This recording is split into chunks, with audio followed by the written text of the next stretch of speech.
Hello दोस्तों, फिलहाल आपकी अभी तक 3 क्लास कंप्लीट हो चुकी हैं जिसमें मैंने आपको 20 क्वेश्चंस कराए थे। आज फिर से आपके क्वेश्चंस रहने वाले हैं। लास्ट में जो अपना स्कोर है वो जरूर कमेंट करिएगा एंड अगर वीडियो अच्छी लगती है तो प्लीज ज्यादा से ज्यादा इसको लाइक कमेंट शेयर कर दीजिएगा। आइए चलिए स्टार्ट करते हैं। कॉम्प्लेक्स एनालिसिस से मैंने क्वेश्चंस लिए हैं एंड ऐसे क्वेश्चंस भी हैं जो आपसे प्रीवियस ईयर पूछे भी हैं, देन इसके बाद आपसे अदर स्टेट में भी पूछे हुए हैं। तो मैंने वो सारे क्वेश्चंस लिए हैं, आप इनका आंसर्स भी बताना वीडियो को पॉज करके एंड लास्ट में जो आपका स्कोर हो वो कमेंट करके आपको बताना है। आइए चलिए फिर स्टार्ट करते हैं। और इससे पहली वाली जो वीडियोस अगर आपने नहीं देखी हैं तो उनको जाके देख लीजिएगा, प्लेलिस्ट आपके लिए अवेलेबल है। बहुत सारे क्वेश्चंस आपको प्रीवियस ईयर वहां देखने के लिए मिल जाएंगे जिससे आपकी बहुत ज्यादा हेल्प हो सकती है। तो वीडियो को एंड तक जरूर देखिएगा। चलिए आइए, क्वेश्चन नंबर 1 है, if iota is equals to, आपको दे रखा है √-1 एंड आपसे बोला है कि n belongs to n, then आपसे इसके पूछा है कि किसके इक्वल होगा। ठीक है, ऑप्शंस आपके सामने है। बहुत आसान सा क्वेश्चन है क्योंकि अब कंपटीशन बढ़ चुका है तो इस हिसाब से आपको ये क्वेश्चन बहुत आसान लगने वाले हैं। इस तरीके को क्वेश्चन को करने के लिए क्या करेंगे, देखेंगे i की पावर n सभी में कॉमन आ सकता है तो क्या करेंगे, i की पावर n कॉमन ले लेंगे। तो i की पावर n कॉमन लेने पर यहाँ बचेगा 1 प्लस यहाँ कितना बचेगा i, क्योंकि i की पावर n आ जाएगा तो i की पावर 1 बचेगी, यानी कि आयोटा की पावर 1, यहाँ पर आयोटा की पावर 2, देन यहाँ पर आयोटा की पावर 3। अब इसके बाद क्या करेंगे, आप यहाँ पर वैल्यू पुट कर दीजिए 1 एंड प्लस आयोटा। आपको पता है आयोटा स्क्वायर की वैल्यू -1 होती है एंड इसकी माइनस आयोटा होती है। तो इतना करेंगे तो आप यहाँ से देखेंगे जो आंसर है वो क्या मिल जाएगा, 0। जब 0 का मल्टीप्लाई इसमें होगा टोटल जो आपका आंसर है वो क्या बनने वाला है, 0। यानी कि आपका जो ऑप्शन नंबर डी है ये बिल्कुल करेक्ट आंसर हो जाएगा। चलिए क्वेश्चन नंबर 2 देखते हैं। क्वेश्चन नंबर 2 है, आपको बताना है आर्ग्यूमेंट Z1 Z2, इसका आपको बताना है क्या होगा। तो ऑप्शंस आपके सामने हैं, तो इसकी जो प्रॉपर्टी है आप इसकी डायरेक्ट याद रखिएगा। अगर इसमें आपका किस में आ जाता है, ये डॉट में आ जाता है तो इसकी जो प्रॉपर्टी होती है प्लस में हो जाती है, यानी कि Z1 प्लस Z2 में आपका चला जाएगा। तो ऑप्शन नंबर ए इसका एकदम सही आंसर हो जाएगा।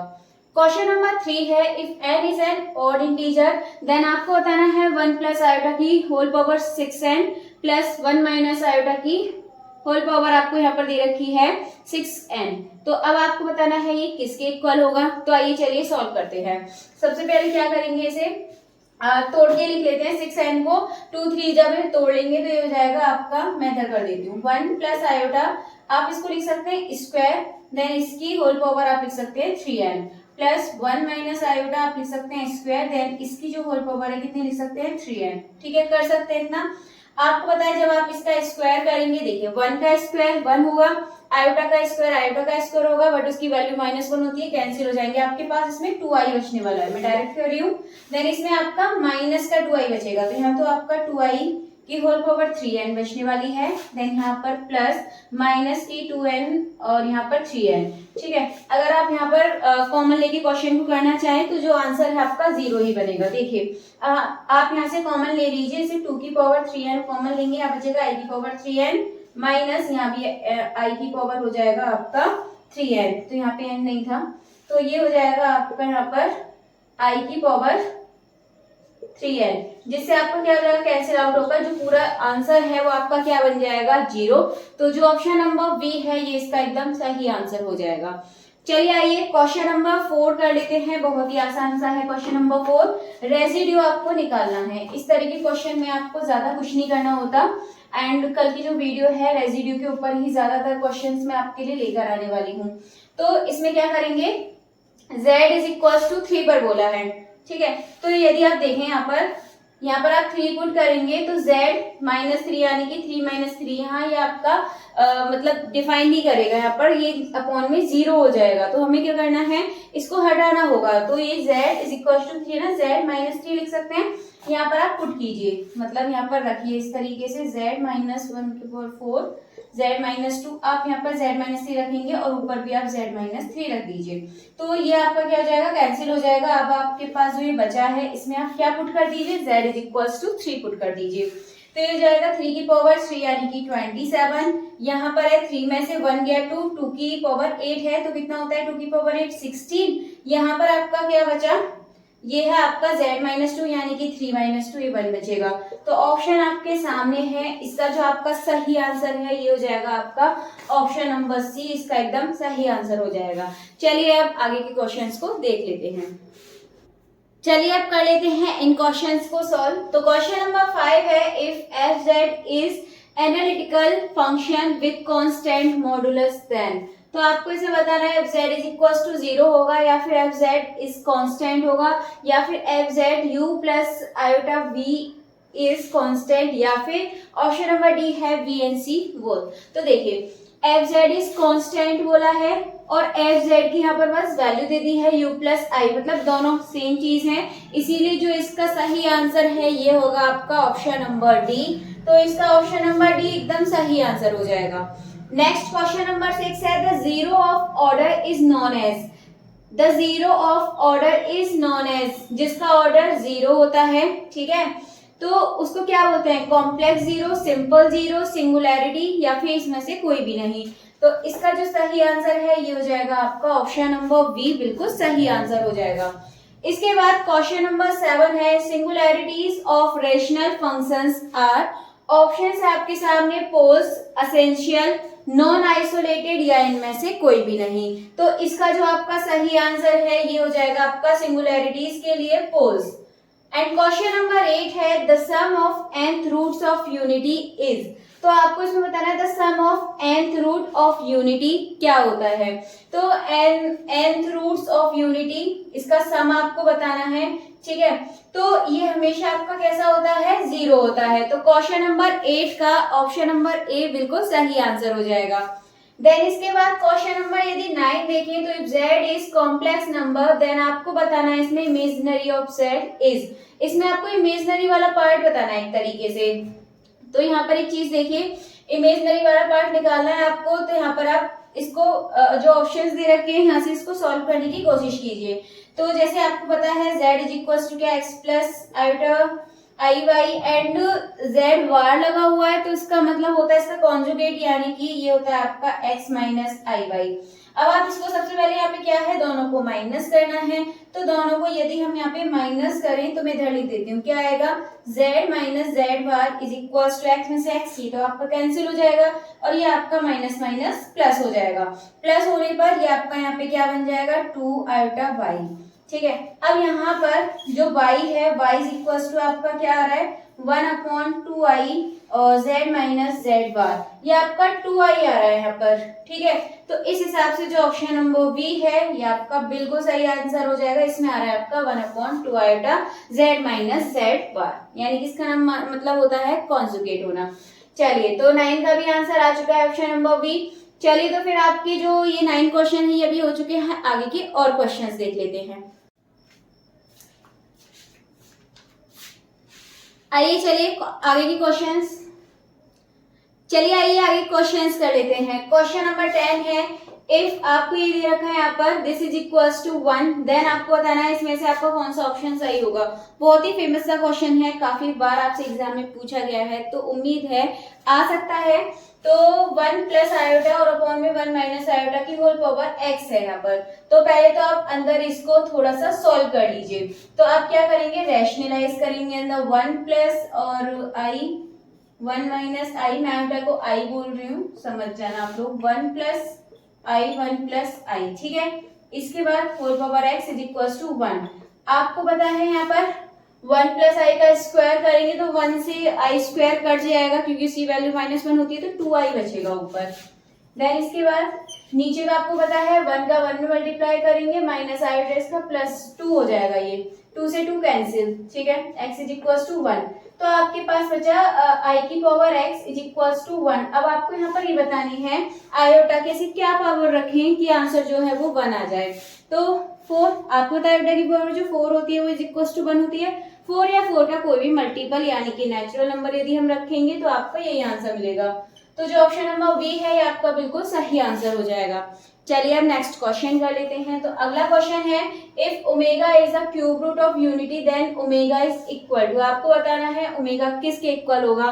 तो देखिए आपको पता है ओमेगा क्यू की जो वैल्यू होती है कितनी होती है 1, तो आप इसको लिख सकते हैं ओमेगा -1 की होल पावर मतलब ये आपका q है यहाँ पर, और इसका भी आप क्यूब इस तरीके से लिख सकते हैं, इज इक्वल टू 0। तो यहाँ आपका ये फॉर्मूला बन जाएगा ए स्क्वायर माइनस बी स्क्वायर वाला। तो आप इसको ओपन कीजिए तो ये हो जाएगा ओमेगा माइनस 1, और यहाँ पर आप लिखेंगे तो ये हो जाएगा ओमेगा स्क्वायर।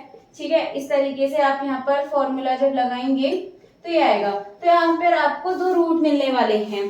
तो एक तो आपका ये हो जाएगा ओमेगा इज इक्वल टू 1, दूसरी जो वैल्यू होगी मेथड लिख देती हूँ, एक तो 1 आएगी और जो अदर आएगी वो आपकी इस तरीके से इमेजिनरी इसमें आएगी, देन दूसरी आएगी -1 माइनस, इस तरीके से आपके यहाँ पर ये 3 वैल्यू आने वाली है। अगर आपसे पूछे omega square is equal to, तो आपको ये वाली वैल्यू लगानी है, और ओनली आपसे इसमें क्या पूछा है, ओमेगा के लिए पूछा है। ठीक है, ओमेगा इज इक्वल टू ये पूछा था आपसे, तो ये वाला होगा। तो ऑप्शन नंबर सी इसका बिल्कुल सही आंसर हो जाएगा। इसके बाद क्वेश्चन नंबर 12 है, necessary and sufficient condition for omega is equal to FZ to be analytic in R. ये बताना है आपको इसमें कौन सा सही आंसर होगा। तो ये आपको याद होना चाहिए, ये होता है आपका सेकंड वाला। देखिए ये क्या होता है इसमें आपका यू एक्स का मतलब यहाँ पे curly u upon curly x is equal to होता है आपका curly v upon curly y, और दूसरा होता है आपका curly u upon curly y is equal to minus curly v upon curly x. ठीक है, ये आपके सामने है, तो ये ऑप्शन नंबर बी आपका बिल्कुल सही आंसर हो जाएगा। इसके बाद जो क्वेश्चन नंबर 13 है, इसको एक बार देख लीजिए। ये आपको यहाँ पर लिमिट दे रखी है इसकी, z टेंड्स टू 0। तो इसका मतलब ये है, यहाँ पर देखिए z ऊपर दे रखा है z बार, नीचे z, यानी कि ऊपर कॉन्जुगेट दे रखा है। तो हम क्या लिखेंगे, इसको इधर ही कर देते हैं, x माइनस आई वाई, नीचे x प्लस आई वाई। अब क्या करेंगे हम, एक बार x के इक्वल में 0 ले लेते हैं, एक बार y के, क्योंकि ये पूरा z 0 है और हमें पता है z क्या होता है आपका x plus i y is equal to 0 ये है। तो एक बार हम क्या करेंगे, x is equal to 0 put करेंगे, एक बार y इज इक्वल टू, फिर देखते हैं दोनों की वैल्यू सेम है या नहीं है। अगर हम यहाँ पर x इज इक्वल टू 0 रख दें तो आपको क्या मिलेगा, यहाँ से आपको मिलने वाला है माइनस का 1। ठीक है, और यदि हम यहाँ पर y is equal to 0 put करेंगे तो हमें क्या मिलेगा, प्लस का 1। दोनों की वैल्यू कैसी है, आपस में डिफरेंट है, यानी कि आपका डज नॉट एग्जिस्ट। आपका जो क्वेश्चन नंबर 13 है, इसमें जो ऑप्शन नंबर डी है, ये इसका सही आंसर हो जाएगा। एंड क्वेश्चन नंबर 14 देखते हैं, if m n p q are consecutive integers then value of i की पावर m प्लस i की पावर n, i की पावर p, i की पावर q, इसकी वैल्यू बतानी है। अब देखिए आपको पता है कंजुगेटिव है ये नंबर, तो ये जो i की पावर m है, दूसरा हम i की पावर m प्लस 1 लिख सकते हैं, कंजुगेटिव है। ठीक है, तो बिल्कुल लिख सकते हैं हम n की जगह m प्लस 1 एंड p की जगह हम m प्लस 2 कर सकते हैं, और इसकी जगह हम m प्लस 3 कर सकते हैं। अब आप देखेंगे इसमें i की पावर m कॉमन ले लेंगे तो क्या मिलने वाला है आपको, यहाँ से 1 प्लस i की पावर 1 मिलेगा, i की पावर 2, i की पावर 3। अब आप यहाँ पर देखेंगे 1 से i स्क्वायर कैंसिल हो जाएगा क्योंकि इसकी जो वैल्यू होती है -1 होती है, i से i क्यू कैंसिल हो जाएगा क्योंकि इसकी वैल्यू क्या होती है, i होती है, माइनस का i क्यूब। तो आपके पास क्या बचा, i की पावर m मल्टीप्लाई 0। जब आपका ये पूरा 0 हो जाएगा तो यहाँ से जो आपका आंसर है वो भी क्या मिलने वाला है, 0 मिलने वाला है। चलिए 14 क्वेश्चंस अभी तक आपके हो चुके हैं, आगे के क्वेश्चंस भी देख लेते हैं। चलिए अब कर लेते हैं क्वेश्चन नंबर 15। ये आपका the modulus of the complex number, ये जो आपको कॉम्प्लेक्स नंबर दे रखा है इसका आपको मॉड्यूलस निकालना है। बहुत आसान है, आपको क्या करना है, इसका रैशनलाइज कर दीजिए। रैशनलाइज के लिए 1 प्लस 2i का ऊपर नीचे क्या कर देंगे, मल्टीप्लाई कर देंगे, तो क्या हो जाएगा, ये नीचे हो जाएगा 1 का स्क्वायर 1 एंड 2i का स्क्वायर करेंगे 4i स्क्वायर, और i स्क्वायर की वैल्यू लगाएंगे माइनस का, तो यहाँ माइनस बीच में क्या मिलने वाला है आपको, ये प्लस मिल जाएगा, प्लस का 4। देन का ऊपर मल्टीप्लाई कीजिए, 3 1 जा 3 और 3 2 जा 6i, 4i हो जाएगा, और 4 2 जा 8i स्क्वायर, तो i स्क्वायर की वैल्यू लगाएंगे -8 हो जाएगा। देन इसके बाद आगे सॉल्व करेंगे तो 10i, और 8 में से यहाँ 3 माइनस करेंगे -5 मिलेगा, 1 और 4 5 हो जाएगा। देन इसके बाद आप यहाँ से 5 कॉमन लेंगे एंड कैंसिल करेंगे तो 2i - 1 ये बचने वाला है। अब सिंपली आपको इसका क्या निकालना है, मॉड्यूलस निकालना है। तो मॉड्यूलस के लिए आप क्या करेंगे, यहाँ पर 2 का स्क्वायर 4 प्लस 1 का स्क्वायर 1, तो आपको रूट में मिलने वाला है √5। तो आंसर हो जाएगा आपका ऑप्शन नंबर सी, बिल्कुल सही आंसर हो जाएगा। एंड क्वेश्चन नंबर 16 है the analytic function f Z is equal to z minus one z square plus one है। सिंगुलैरिटीज बतानी है किस पॉइंट पे होने वाली है। तो आपके पास ऑप्शंस हैं। इसे निकालने के लिए सिंपली ये होता है कि हमें ऐसी वैल्यू देखनी होती है जिनको रखने पर यहाँ पर जो फंक्शन है वो एग्जिस्ट नहीं करेगा। सिंपली आपको इस तरीके यानी कि डिफाइन नहीं करता है, इस तरीके के पॉइंट देखने हैं। तो आप ऑप्शन पुट करके भी देख सकते हैं, या फिर एक तरीका आपके पास ये भी है, आप यहाँ पर देखेंगे तो z माइनस वन, और यहाँ पर यदि हम देखें तो इसके जो पॉइंट है आप इसको इस तरीके से लिख सकते हैं z माइनस आई प्लस जेड प्लस आई, क्योंकि जब आप इसको सॉल्व करेंगे तो नीचे क्या हो जाएगा, ये जेड स्क्वायर और माइनस आई स्क्वायर का प्लस वन, इस तरीके से आपको नीचे मिलने वाली है। तो ये किस पर, आई पर, और मतलब माइनस आई और प्लस आई, यानी कि ऑप्शन नंबर डी आपके बिल्कुल सही आंसर हो जाएंगे। यदि आप इस आई और माइनस आई को जेड की जगह रख के देखेंगे तो जो फंक्शन है वो आपको डिफाइन नहीं करेगा। तो आप इस तरीके से पता लगा सकते हैं। एंड इससे रिलेटेड और भी जो क्वेश्चंस हैं वो मैं नेक्स्ट वीडियो में आपको कराने वाली हूँ, इसलिए ज्यादा से ज्यादा वीडियो को शेयर भी कर दीजिएगा। एंड क्वेश्चन नंबर 17 है विच लॉरेंट सीरीज, इसमें बताना है आपको कौन सी इसमें लॉरेंट सीरीज है।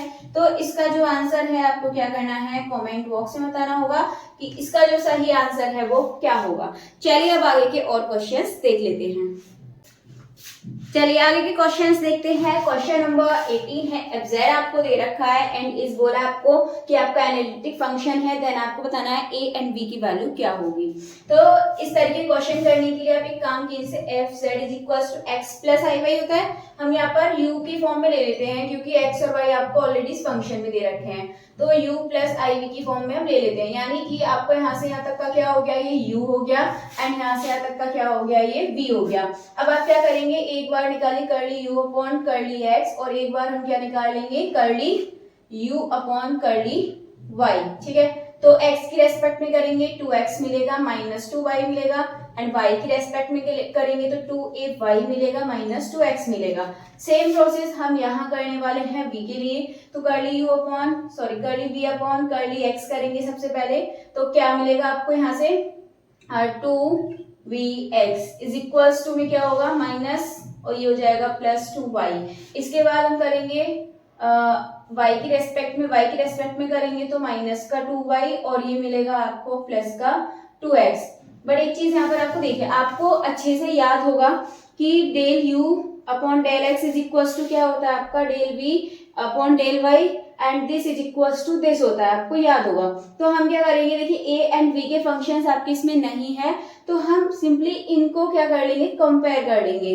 तो चलिए फिर कर लेते हैं इनको कंपेयर। चलिए कंपेयर करिए आप यहाँ पर, और कंपेयर करके देखते हैं। तो इसके साथ करेंगे 2ay minus 2x is equals to 2vx plus 2y। ठीक है, अब आप इसको सॉल्व कर दीजिए एंड आपको यहाँ से आंसर मिल जाएगा। तो यहाँ जब हम इसको सॉल्व करेंगे तो ये आप देखेंगे ये हो जाएगा आपका 2ay, x को x वाले के साथ कंपेयर कर दीजिए, y को y वाले के साथ। और एक चीज याद रखिएगा, ये आपका क्या होता है, माइनस में होता है, ये भी आपको ध्यान होगा। ये वाला इसके इक्वल मतलब a is equals to minus में होता है इसके, तो माइनस लगा देंगे। तो 2ay is equals to minus 2x is equals to minus 2vx minus plus minus 2y, x वाले को x साथ कंपेयर करेंगे तो v की वैल्यू आपको कितनी मिलेगी, यहाँ से 1, एंड इसके बाद यहाँ से a वाले को a के साथ कंपेयर करिए, यानी कि y वाले को साथ करिए, तो y को y के साथ करेंगे तो 2 इज इक्वल्स टू माइनस 2, यानी कि a की जो वैल्यू है वो आपको माइनस 1 मिलने वाली है। माइनस 1 एंड 1, ऑप्शन नंबर जो बी है आपका सही आंसर हो जाएगा। a की वैल्यू माइनस 1, b की वैल्यू 1। ठीक है, ये आपको समझ आ गया होगा। क्वेश्चन नंबर 19 है the order of the zeros of f Z is equals to z की पावर 4 दे रखी है। आपको इसमें बताना है the order of the zeros, zero order बताने हैं इसके। तो इस तरीके के क्वेश्चन करने के लिए आप यहाँ पर क्या करेंगे, ऑर्डर निकालने के लिए z4 दे रखा है, आप यहाँ पर इसका बार बार डिफरेंशियल कीजिए, डेरिवेटिव निकालिए। जीरोस निकालने के लिए सबसे पहले आप क्या करेंगे, इसका फर्स्ट टाइम करिए तो क्या मिलेगा आपको, z4z की पावर 3। ठीक है, अगर आप यहाँ पर देखेंगे तो इज इक्वल्स टू में जीरोस निकालने के लिए 0 पुट करेंगे तो z की जो वैल्यू है यहाँ से कितनी मिलेगी आपको, 0। अब यहाँ से डबल डेरिवेटिव कीजिए, डबल डेरिवेटिव करेंगे 3 4 z 12 z स्क्वायर मिलेगा, एंड z की जगह फिर से 0 पुट करेंगे, आपको 0 मिल जाएगा। और यहाँ पर फिर से आप ट्रिपल कीजिए, ट्रिपल करेंगे 24z मिलेगा, एंड अगर 0 पुट करेंगे तो फिर से आपको क्या मिल जाएगा, 0 मिल जाएगा। देन इस बार आप 4 टाइम कीजिए, जब आप इसको 4 टाइम करेंगे तो 4 टाइम करने पर आपको ओनली 24 मिलेगा। अगर आप यहाँ पर 0 पुट करेंगे तब भी आपका जो ये आंसर है वो नॉट इक्वल्स टू 0 आएगा। और जब आपका नॉट इज इक्वल्स टू 0 आए तो इसका मतलब ये कैसा फंक्शन हो जाएगा आपका, यानी कि 4 पर कैसा फंक्शन मिलेगा आपको, इसका जो ऑर्डर है वो 4 मिल जाएगा। ऑर्डर ऑफ द जीरोस निकालने के लिए आप इस तरीके से सॉल्व करेंगे और देखेंगे कब वो आपका नन जीरो बन रहा है, तब तक आप उसको सॉल्व करेंगे। तो जब इसका डेरिवेटिव देखेंगे कि हमने 4 तक किया और 4 करने पर इसका नॉट इक्वल्स टू 0 आया, यानी कि 4 इसका बिल्कुल सही आंसर हो जाएगा। ठीक है, ये वाला 4 यानी कि जो हाईएस्ट डेरिवेटिव है। एंड क्वेश्चन नंबर 20 देखते हैं। Singularity of f Z is equals to 1 upon z minus 1। यहाँ पर ये आपको दे रखा है, तो इसकी जो सिंगुलैरिटी है निकालने के लिए आप एक चीज ऐसे भी कर सकते हैं कि यहाँ से आप पॉइंट पुट करके देखिए जेड की जगह पे कि कब आपको ये फंक्शन नॉट डिफाइंड मिलेगा। तो देखिए 3 रखेंगे तो 3 माइनस 1 1/2 है, 4 रखेंगे 4 माइनस 1 1/3 आ जाएगा। बट यहाँ पे अगर हम 1 पुट कर देते हैं जेड की जगह 1 माइनस 1 0 की फॉर्म में बनेगा नीचे, तो ये नहीं होना चाहिए। तो इसका जो ऑप्शन नंबर सी है ये इसका क्या होगा, सिंगुलैरिटी पॉइंट आपको मिल जाएगा। चलिए, तो आपके जो 20 क्वेश्चंस थे वो कंप्लीट हो चुके हैं। एंड एक क्वेश्चन मैंने आपको भी करने के लिए दिया था, क्वेश्चन नंबर 17, तो उसका आंसर कमेंट बॉक्स में आपको जरूर बताना है। लास्ट में जो आपका स्कोर है वो भी आपको कमेंट बॉक्स में बताना होगा कि टोटल आपके 20 में से कितने क्वेश्चंस आपको आते थे आपके सही हुए हैं। चलिए फिर आज की जो वीडियो है इसको यहीं पे फिनिश करते हैं। मिलते हैं हमारी नेक्स्ट वीडियो में आगे के नए क्वेश्चंस के साथ। तब तक के लिए आप ज्यादा से ज्यादा वीडियो को लाइक कमेंट शेयर करते रहिएगा।